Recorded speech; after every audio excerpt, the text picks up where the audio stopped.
11-iyun Azteca stadioni uzoq va intizorlik bilan kutilgan futbol bo'yicha jahon chempionati boshlandi. O'zbekiston terma jamoasi uchun birinchi bo'lgan ushbu mundial hali boshlanmasdanoq kutilmagan va unutilmas voqealarga boy bo'ldi. AQSh, Kanada va Meksika mezbonligi ostida bo'layotgan ushbu turnir atrofida sodir bo'layotgan voqealarni kuzatar ekansiz, shunaqasi ham bo'lishi mumkin ekanda deb beixtiyor hayratga tushishingiz aniq. Xo'sh, bu galgi chempionatning dastlabki kunlari qanday o'tdi? SSSR parchalangach yangi paydo bo'lgan davlatlarning ko'pchiligi turli sohalarda Rossiyaga suyanib qolgandi. Ammo Moskvaning ishonchini suiiste'mol qilishi, hamkorlariga katta og'a ko'zi bilan qarashi do'stlarini undan uzoqlashtiryapti. Armaniston ham Kremlga ishonib pand yegan davlatlardan biri va o'tmishdan olgan xulosalariga tayangan holda bugun amaldagi hukumat G'arbga suyanishni afzal ko'ryapti. Yaqinda bo'lib o'tgan saylov natijalari esa hukumatning tanlagan yo'li to'g'ri ekanligini ko'rsatyapti. Endi Yerevan Moskvadan yuz o'giradimi? Tarixdan ma'lum, antik davrda sport o'yinlari vaqtida eng katta urushlar ham to'xtatilib, dushmanlar sulhlar tuzishgan. Ammo bugungi rivojlangan davlatlarning talashayotgan narsasi shu qadar jiddiyki, hatto dunyoda bayram kabi nishonlanuvchi futbol bo'yicha jahon chempionati ham ularni qon to'kishdan to'xtatib tura olmayapti. Yana AQShning Eronga hujumlari va 39-marta tinchlikka urinishi haqida gapirmoqchimiz. Eski urushda nima yangiliklar?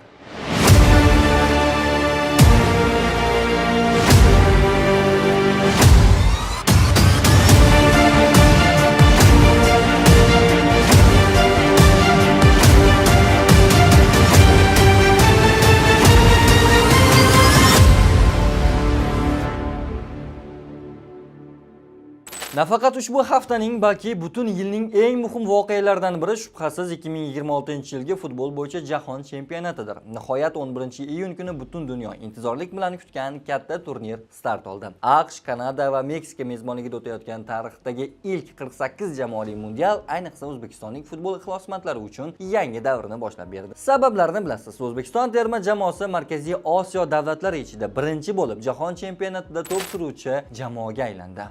Yaqin joyda va Shavandi! Biz jahon chempionatidamiz! Jahon chempionati! Tabriklar! Biroq turnir boshlanishidan oldin yuzaga kelgan siyosiy va tashkiliy mojarolar, ayrim davlatlar vakillariga nisbatan qo'llangan keskin nazorat choralari hamda immigratsiya bilan bog'liq bahslar mana shunday xursandchilik kunlarda ham ko'ngilni biroz xira qilyapti.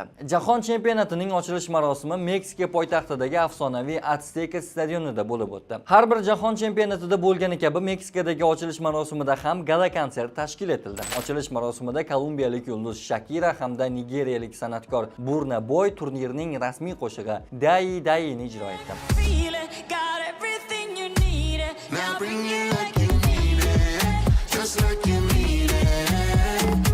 Shuningdek, qator mahalliy yulduzlar ham ishtirok etishdi ushbu konsertda. FIFA har doim mundiallarning ochilish marosimiga shunchaki shou sifatida emas, balki mezbon davlatlarning madaniyatini dunyoga namoyon etuvchi bayram sifatida qaraydi. Ammo bu galgi tadbir tomoshabinlarning qator e'tirozlariga sabab bo'lyapti. Ko'pchilikning fikricha marosim ko'proq musiqiy festivalni eslatgan va futbol ikkinchi planga tushib qolgan. Bu yilgi jahon chempionati nafaqat ochilish marosimi yoki yangi jamoalarning yorqin o'yini bilan, balki siyosiy mojarolar fonida yuzaga kelgan bahsli vaziyatlar bilan ham esda qoladigan ko'rinadi. Eng ko'p munozaralarga sabab bo'layotgan mavzu shubhasiz Eron bilan bog'liq. AQSh va Eron o'rtasidagi munosabatlar so'nggi oylarda yanada keskinlashgani fonida Tehron jamoasi mundialda ishtirok etishi bilan bog'liq qiyinchiliklarga duch keldi. Dastlab Eron sport vaziri Ahmad Donyamali hatto mamlakat terma jamoasining jahon chempionatida qatnasha olmasligi mumkinligini aytgandi. Bunga AQSh hududida xavfsizlik bilan bog'liq xavotirlar va ikki davlat o'rtasidagi siyosiy ziddiyatlar sabab qilib ko'rsatildi. Bu tushunarli. Vaziyat yanada murakkablashganidan so'ng Eron tomoni FIFA ga murojaat qilib, jamoa o'yinlarini AQShdan tashqarida o'tkazishni so'radi. Garchi Meksika hukumati ham bunday variantni ma'qullagan bo'lsa-da, FIFA taqvimni o'zgartirmadi va Eron guruh bosqichidagi barcha uchrashuvlarni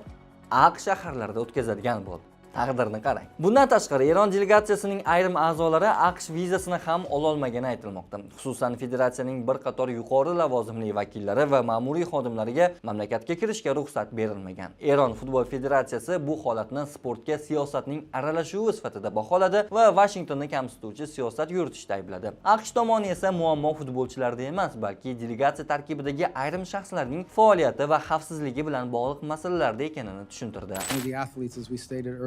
Eron o'z delegatsiyasi tarkibiga sportga hech qanday aloqasi yo'q bo'lgan hamda Eron Islom inqilobi qo'riqchilar korpusi yoki shunga o'xshash tuzilmalarga aloqador bo'lgan bir guruh odamlarni kiritib olishlariga aslo yo'l qo'ymaymiz. Shuning uchun biz buni diqqat bilan kuzatib boramiz. Bundan tashqari Eron terma jamoasining mashg'ulot bazasi AQShning Arizona shtatidan Meksikaga ko'chirildi. Ma'lum qilinishicha, endi har bir o'yindan keyin eronlik futbolchilar samolyotda Meksikaga qaytishga majbur. Nafaqat futbolchi yoki hakamlar, balki eronlik muxlislar ham qator qiyinchiliklarga duch keldi. Federatsiya ma'lumotlariga ko'ra, muxlislar uchun ajratilgan ayrim chiptalar turnir ochilishidan bir necha kun oldin bekor qilingan. Qisqa qilib aytganda, Yaqin Sharqdagi urushning sadosi AQShdagi futbol stadionlarigacha yetib keldi. Eronniki tushunsa bo'ladi. Ahvol bundoq bo'lib turibdi. Ammo somalilik hakamda nima? Jahon chempionati arafasidagi yana bir eng shov-shuvli voqea somalilik hakam Omar Abdulqodir Artaning Amerikaga kirgizilmagani bo'ldi. 34 yoshli referi tarixda jahon chempionatida faoliyat yuritgan ilk somalilik hakam bo'lishi mumkin edi. FIFA uni mundialning asosiy 52 nafar hakami ro'yxatiga ham kiritgandi. Biroq Artani AQShga yetib kelganidan so'ng mamlakatga kiritilmadi va ortga qaytarib yuborildi. Rasmiy sabablar to'liq ochiqlanmagan bo'lsa-da, voqea AQShning ayrim davlatlarga nisbatan qo'llayotgan immigratsion cheklovlari bilan bog'lanmoqda. Natijada Artan o'z faoliyatidagi eng katta musobaqada ishlash imkoniyatidan mahrum bo'ldi. Mazkur voqea xalqaro futbol jamoatchiligida katta norozilik uyg'otdi. Tabiiyki, ijtimoiy tarmoqlarda FIFA va uning amaldagi rahbariyati ham tanqid ostida qoldi. Ko'pchilik tashkilot dunyoning eng yirik futbol musobaqasida ishlashi kerak bo'lgan hakamning huquqlarini himoya qila olmaganini ta'kidladi. Shu bilan birga boshqa bir qator terma jamoalar ham AQSh hududiga kirishda noodatiy tekshiruvlarga duch kelgani haqida videolar tarqaldi. Xususan, o'zimiznikilar. O'zbekiston terma jamoasi delegatsiyasining tekshiruvdan o'tkazilgani aks etgan videolarni siz ham ko'rgan bo'lsangiz kerak. Ular ijtimoiy tarmoqlarda virusdek tarqaldi. Videoda futbolchilar va murabbiylar shtabi xuddi jinoyatchilardek obdon tekshirilgan. Ularning telefonlari vaqtincha olib qo'yilgan, cho'ntaklari bo'shatilgan va hatto sumkalarini ochib maxsus o'rgatilgan itlar yordamida tekshiruvdan o'tkazilgan. Qarang nima qilyapti ular. Bu holat o'zbekistonlik futbol muxlislarining keskin noroziligiga sabab bo'ldi. Ayniqsa boshqa ayrim Yevropa jamoalariga nisbatan bunday choralar qo'llanmagani haqidagi iddaolar bahslarni yanada kuchaytirdi. Internetda ular futbolchilar jinoyatchilar emas mazmunidagi fikrlar ko'p aytildi. Biroq O'zbekiston terma jamoasi bosh murabbiyi Fabio Cannavaro vaziyatni yumshatishga harakat qilib, bu odatiy xavfsizlik tekshiruvlari ekanini aytdi. Jahon chempionatlariga kelgan ko'plab delegatsiyalar shunday nazoratdan o'tganini bildirdi. Shunga qaramay Senegal, Iroq va Belgiya terma jamoalari vakillari ham qo'shimcha tekshiruvlarga duch kelgani haqidagi xabarlar tanqidlarni to'xtatmadi. Ayrim ekspertlar bunday muhit futbolchilarning ruhiy holatiga ham salbiy ta'sir qilishi mumkinligini aytyapti.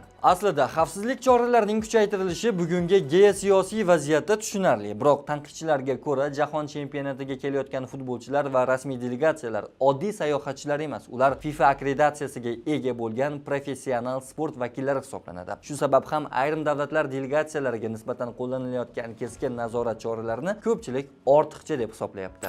AQShda bo'lib o'tayotgan bu FIFA jahon chempionati boshlanishidan oldin ham eng yomon turnirga aylanib bormoqda. Bunday bo'lishi kerak emas. Shunday bo'lsa-da, hali bayram oldinda. O'zbekiston terma jamoasi mundialdagi ilk o'yinlarini o'tkazish arafasida turibdi. 18-iyun kunida O'zbekiston Kolumbiya bilan o'ynaydi. 23-iyun kuni Portugaliya Cristiano Ronaldo boshchiligidagi jamoa bilan O'zbekiston turniridagi muhim ochkolari uchun kurash olib boradi. 27-iyun kuni erta tongda O'zbekiston o'zining guruh bosqichidagi so'nggi o'yinini Kongo Demokratik Respublikasiga qarshi o'tkazadi. Qalampurus jamoasi tabiiyki terma jamoaga muxlislik qiladi va oqbo'rilarga omad tilaymiz.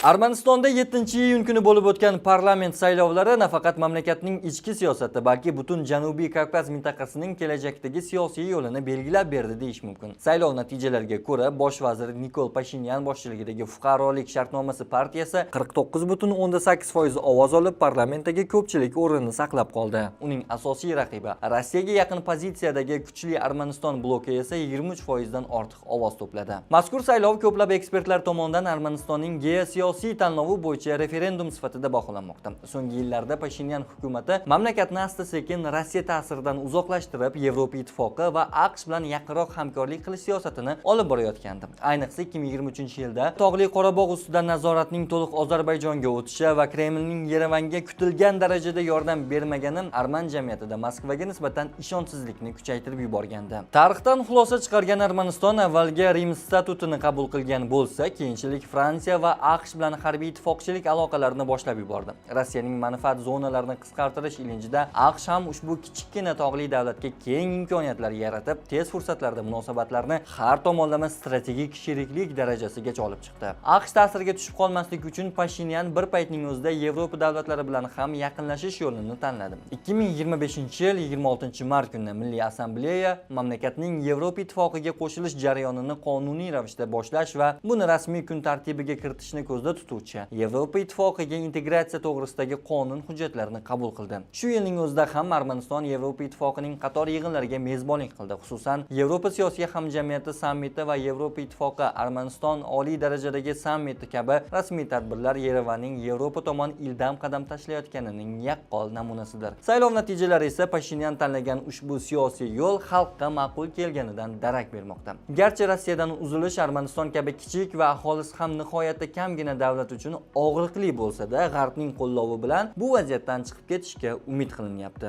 Men yana bir narsani aytmoqchiman. Siyosiy va ijtimoiy jarayonning barcha ishtirokchilariga murojaat qilmoqchiman. Armaniston xalqi o'z qarorini qabul qilib bo'ldi. Armaniston xalqi yangi siyosiy vaziyatni yaratdi. Qisqa qilib aytganda, Armanistondagi saylov oddiy hokimiyat uchun kurash emasdi. Bu mamlakatning sharq va g'arb o'rtasidagi strategik tanlovi, Ozarbayjon bilan tinchlik istiqbollari hamda Rossiyaning mintaqadagi kelajakdagi roliga oid muhim savollarga javob bo'ldi.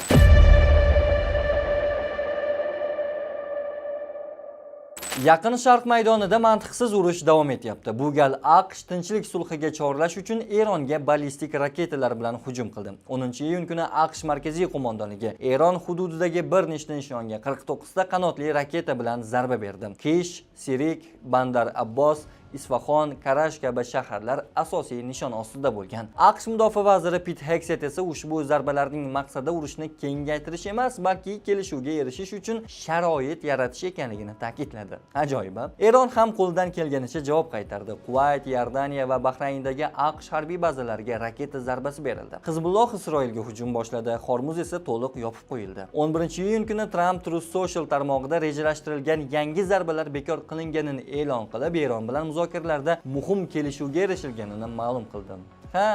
Yana shu gapni aytdi. Trumpning aytishicha, AQSh, Isroil, Saudiya Arabistoni, Qatar, Turkiya, Misr va boshqa davlatlar kelishuvning asosiy bandlarini ma'qullagan. Biroq yakuniy kelishuv imzolanmagunicha dengiz blokadasi saqlanib qoladi. Eron tomoni esa doimgidek hali hech qanday sulh harakatlari bo'lmaganini ma'lum qilib, o'zlarining navbatdagi 14 bandlik tinchlik kelishuv loyihasini e'lon qildi. Ushbu reja tarkibidan asosan Livandagi urushni to'xtatish, neft va yadro quroli masalasidagi sanksiyalarni bekor qilish, blokadani ochish va 300 milliard dollarlik kompensatsiya kabilar o'rin olgan. CNN hisobiga ko'ra 1-2 kunda tinchlik bo'yicha kelishuv imzolanadi kabi gaplar Trump tomonidan urush boshlanganidan beri 39-marta aytildi. Ammo bu galgisining boshqalardan bir farqli jihati bunga Pokiston bosh vaziri ham aralashganidir. 12-iyun kuni Pokiston bosh vaziri Shahboz Sharif o'zining X ijtimoiy tarmog'idagi sahifasida AQSh va Eron o'rtasidagi tinchlik shartnomasi matni tomonlar o'rtasida kelishib olingani haqida post joyladi. Biz tinchlik bo'yicha yakuniy kelishilgan bitim matni tayyor bo'lganini tasdiqlashimiz mumkin. Hozirda Pokiston keyingi qadamlarni yakunlash uchun har ikki tomon bilan yaqindan hamkorlik qilmoqda. Bu voqea ortidan Eron tashqi ishlar vaziri Abbos Aroqchi ham X ijtimoiy tarmog'ida Tehron va Washington memorandum imzolashga yaqin ekanini ma'lum qildi.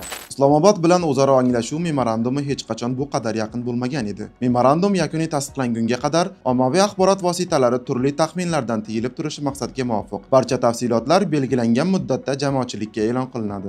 Geosiyosiy nuqtai nazardan qaraganda bu urushlarning cho'zilib ketgani oqibatlari allaqachon sezilyapti. Hormuz bo'g'ozining hatto bir kun yopilishi jahon bozorlarida sezilarli silkinishlarga sabab bo'lyapti. Katta ehtimol bilan Eron ham, AQSh ham holdan toygan allaqachon. Balki 39-marta aytilgan sulh va'dalari ham amalga oshmas. Ehtimol 40-martasida muvaffaqiyatli bo'lar, buni bilmaymiz. Nima bo'lganda ham urushlar yakuniga umid qilib qolamiz.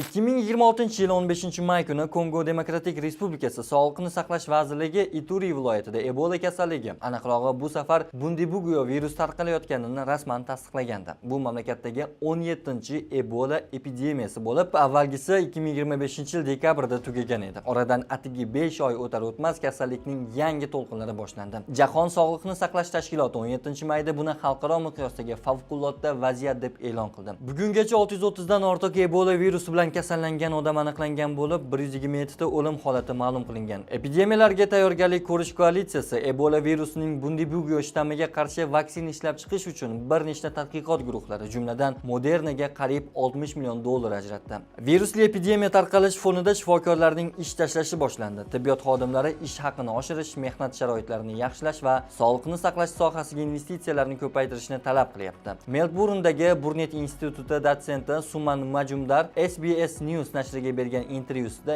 ishchi kuchini qo'llab-quvvatlashni saqlab qolish epidemiyaga qarshi kurashda muhim ahamiyatga ega ekanini aytdi. Jamoat salomatligining favqulodda holatidagi ishchi kuchining uzilishi yuz bergan hollarda ustuvor vazifa hayotni saqlab qolish va shoshilinch tibbiy yordamni saqlab qolish. Shu bilan birga ushbu uzilish ortidagi xavotirlarni zudlik bilan hal qilish bo'lishi kerak. Ebola bir vaqtning o'zida futbolga ham o'z ta'sirini o'tkazmay qolmaydi. Jahon chempionatida O'zbekistonning guruh bosqichidagi raqiblaridan biri bo'lgan Kongo terma jamoasining 9-iyun kuni Ispaniyada bo'lib o'tishi rejalashtirilgan Chili terma jamoasi bilan o'rtoqlik uchrashuvi bekor qilindi. Ma'lum qilinishicha, Kongo Demokratik Respublikasida Ebola virusi bilan bog'liq vaziyat sababli shahar meri Juan Franco uchrashuvni o'tkazishni taqiqlovchi qarorni imzolagan. Shahar rahbarining ta'kidlashicha, mazkur qaror sog'liqni saqlash xavfsizligi nuqtai nazaridan Andalusiya sog'liqni saqlash vazirligining tavsiyalari hamda shahar tibbiy xizmat xulosalari asosida qabul qilingan. Bu qarorni qabul qilishga majbur bo'lganimizdan afsusdamiz. Chunki ushbu o'yin shahar uchun muhim va qiziqarli voqea edi. Biroq Kongoning sanitariya vaziyati va taqdim etilgan hujjatlar hech qanday xavf yo'qligiga to'liq kafolat bermaydi. Shu bois mazkur qarorni eng maqbul yechim deb hisoblaymiz. Shunga qaramay, Kongo Demokratik Respublikasi terma jamoasi 2026-yilgi jahon chempionatiga tayyorgarlikni davom ettiryapti. Kelgusidagi o'yinlar taqdiri qanday bo'ladi, hali noma'lum. Aslida hafta davomida muhokama qilish mumkin bo'lgan ko'plab voqealar yuz berdi, ammo vaqt nuqtai nazaridan Qalampiruz jamoasi eng muhimlarini sizga ilandi. Bunga javoban siz ham izohlarda faol bo'ling, like tugmasini bosing, qolaversa videoni yaqinlaringizga yuboring. Hamda Qalampiruz jamoasining ijtimoiy tarmoqlardagi barcha sahifalariga obuna bo'ling.